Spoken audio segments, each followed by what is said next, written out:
लग्न झाल्यापासून अभिनेता सिद्धार्थ चांदेकर आणि अभिनेत्री मिताली मयेकर दरवर्षी न चुकता एक इंटरनॅशनल ट्रिप करतात.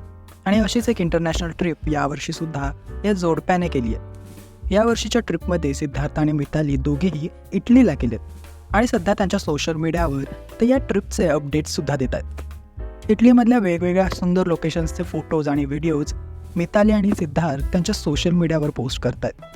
सिद्धार्थ आणि मिताली यांचं सोशल मीडिया जर तुम्ही पाहिलात तर त्यांचं ट्रॅव्हलविषयीचं प्रेम दिसून येतं. वेगवेगळी ठिकाणं ते नेहमीच एक्सप्लोअर करत असतात. कधी जंगल सफारी तर कधी अशा इंटरनॅशनल ट्रिप्स करताना सिद्धार्थ मिताली दिसत असतात. तर चला आता पाहूयात सिद्धार्थ आणि मिताली यांच्या या इटली ट्रिपचे काही खास फोटोज. तर तुम्हाला सिद्धार्थ आणि मितालीची जोडी आवडते का हे कमेंटमध्ये कळवायला विसरू नका आणि अशाच अपडेटसाठी मराठी TV मीडियाला नक्की सबस्क्राईब करा.